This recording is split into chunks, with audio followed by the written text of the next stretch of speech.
wankin duka ko dai da saura. Na gama ba wata. Yawwa alhamdulillah. Wato wani tayi na zoma da shi. So nake da Allah idan an jima za mu je wazifa masallacin Malam Ahmad.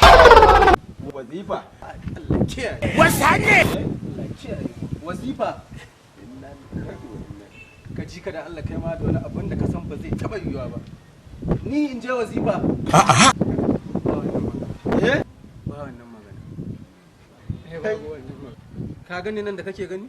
Yanzu ina sauri akwai cikin da zamu haɗu da ita. Saboda haka lokacin ya kurato ba na son in je in makara. Saboda haka na ga alamun kaman kana so ka bata min lokaci. Kana da abin yin kawai ka faɗa ni zan wuce. Wai kai dan girman Allah wai yaushe zaka bar wannan yan biye-biyen din da kake? Wai ina hake kai kudinka fi sabilillahi? Kudi. To kai me naka a ciki? Ina abin da ya dame ka da inda nake kai kudi na?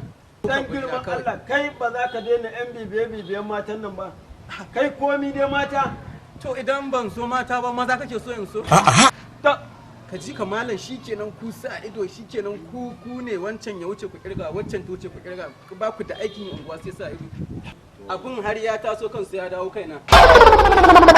Shin gwai tukunna ma kai in tambaye ka.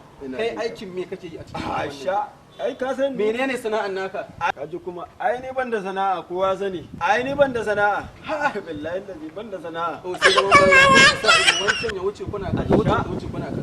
To jira billahi lazi. Na rantse ga Allah. Kai dai kana dan musulmi ai ma ta yin wazifa. Ba wannan magana. To billahi lazi la ilaha illa huwa. Kaga dai ko abinci daga gida ake kawo ma. Barai kuwa daga gida ake. Duk sanda na ganka da wata alquran sai na tona ma asiri. Sai na gaya mata nan kake kwana. Kai din banza me ka isa kai?